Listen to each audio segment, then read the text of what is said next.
Boa tarde a todos e todas.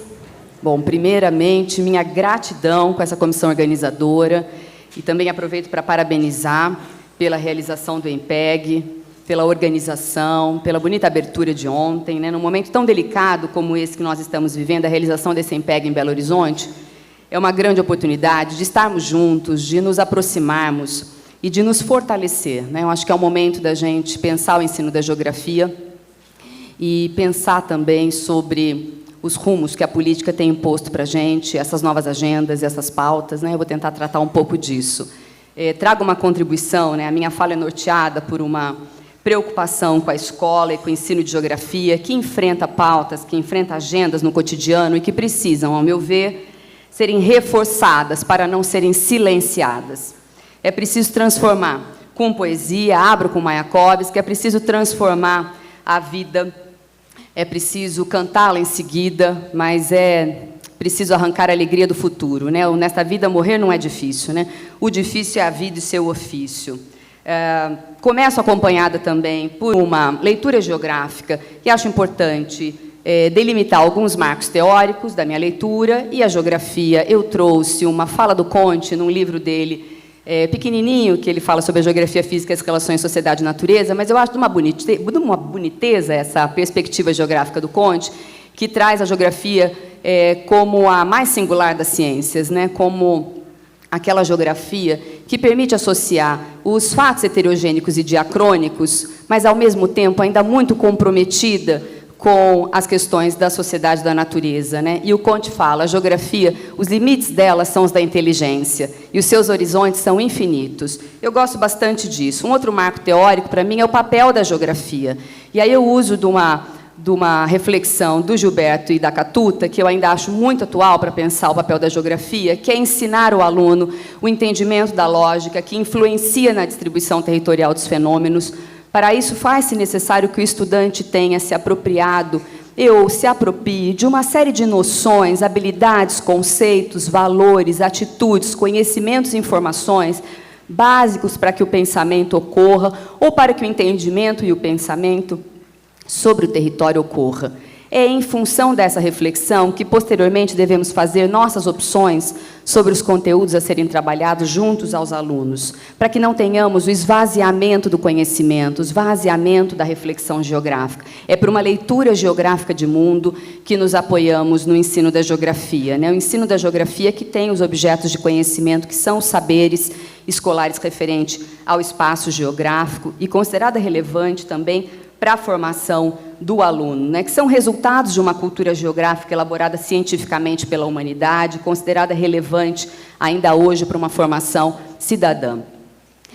Penso que a escola é, nessa linha, um encontro, né, uma grande arena, um encontro hoje de um lugar de encontros e de confrontos de saberes e culturas, de saberes acadêmicos, de saberes escolares, da cultura escolar, da cultura do aluno. É um grande encontro, é essa arena que a gente tem hoje. O chão da escola é cada vez mais recheado desses confrontos e desses encontros. E a tensão entre essa seleção de conhecimento, de conteúdo, essa relação dos saberes que ainda nos orientam, traz para a escola uma nova perspectiva, né? E apoiado ainda em objetivos que, ao meu ver, permanecem bastante atuais, né? Pego de Libânio os objetivos da escola, né? A preparação para o processo produtivo, para a vida em sociedade técnica e informacional, a formação para a cidadania crítica e participativa, a formação ética. São 3 pilares, são 3 objetivos que a escola mantém ainda hoje e que nos orientam num projeto educativo. A Bárbara Freytag vai dizer que na escola emerge, né, uma instituição fundamental para a constituição dos sujeitos e para que ele próprio possa emergir para essa sociedade, né, que está em constante processo de transformação, né? A escola é uma instituição social, portanto, que tem objetivos, que tem metas, né?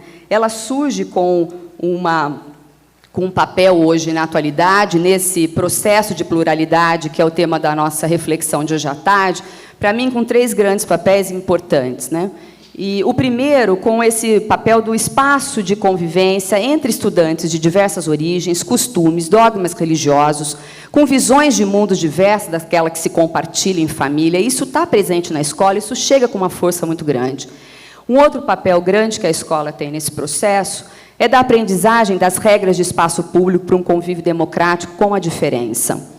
E o terceiro, não menos importante, é apresentar aos estudantes os conhecimentos sistematizados sobre o mundo, sobre o lugar, apresentando a realidade plural de um país como o Brasil, para fornecer subsídios para debates e discussões em torno de questões sociais para a formação ética, política e cidadã. Mas esse jogo político que está presente hoje, no nosso cotidiano, na realidade das escolas, das universidades, e que cada vez mais tem apresentado um papel, um jogo político bastante complexo na atualidade, tem dado um novo colorido às políticas educacionais, né? E o Libânio vai tratar disso no dualismo perverso da escola pública brasileira, apresentando essa escola de conhecimento para os ricos, em oposição a uma escola de acolhimento social para os pobres, né? E é desse problema, e é desse lugar que eu tenho olhado hoje para a escola, para a minha prática, para o chão da escola e para a minha atuação na universidade. Olhar para essa escola hoje, que tem um enfrentamento, que tem lá dentro um jogo, um confronto político cada vez mais perverso e, ao mesmo tempo, cada vez mais complexo. Mas o que esperamos do futuro? Para qual futuro estamos trabalhando? Para qual futuro estamos educando os nossos alunos? O processo de formação de professores passa, indiscutivelmente, por um pensar o nosso lugar no futuro, no amanhã. E qual é o nosso papel nisso? Então, eu trouxe um vídeo para a gente assistir, que é muito rápido, para a gente discutir a partir dele. Vamos ver se eu consigo.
Esse é um vídeo feito por um movimento no México que chama Ninhos Incômodos. Esse vídeo é de 2012. Ele foi feito durante a campanha para as eleições presidenciais e foi exatamente na eleição que o Henrique Peña Neto foi eleito, o atual presidente do México, por isso ela até se refere, no final, aos que eram candidatos ao México. Foi um movimento que viralizou na internet. Esse vídeo atingiu, no primeiro dia de postagem, 3 milhões de acessos, e no último dia da semana, na quinta ou na sexta-feira, ele já tinha mais de 12 milhões de acessos. Foi algo que tomou uma proporção no México em 2012 muito grande. E ele é bastante incômodo, né? Eu me sinto bastante incomodada com esse movimento, com esse vídeo. Acho que ele causa um impacto muito grande pela denúncia que ele faz ao lançar o futuro, pela triste realidade do presente, né? São quadros, algumas coisas muito parecidas, né? De quadros políticos e tensões sociais do México, que nós também estamos vivendo no Brasil. E eu acho que é bastante incômodo e causa um estranhamento ao assistir esse vídeo pela primeira vez. E acho importante colocar, porque eu me somo a essas crianças, e sei que não estou sozinha, né, ao movimento de dizer que, se esse é o futuro, eu também não o quero. E eu acho que a escola tem falado um pouco disso, e a gente precisa trazer esse debate para dentro do nosso cotidiano, para poder falar que esse jogo é um jogo político. E a gente precisa, de alguma maneira, colocar novamente essa questão dentro da escola. Eu não posso me silenciar, e não quero esse silêncio, porque silenciar é deixar também de colocar questões que eu acho que precisam estar na nossa agenda, na nossa pauta. É preciso, mais do que nunca, reconhecer que somos sujeitos políticos e nossa atuação deve ser uma atuação política e ética, com valores que pregamos e que desejamos. O nosso valor, as nossas concepções de escola, o nosso desejo de transformação ainda permanece, né? Creio que precisamos reafirmar uma abordagem mais humanista, mais dialógica, para que a gente possa arejar um pouco a escola, o nosso ideal de educação geográfica, de ensino, para pensar um pouco essa realidade e também para não nos fragmentar. Acho que é preciso, nesse momento, união, é preciso realinhar, né? O inverno chegou, né? E acho que tem cada vez mais o Amartya Sen tem falado disso já desde o desenvolvimento como liberdade em 94, o Paulo Freire em 74, né?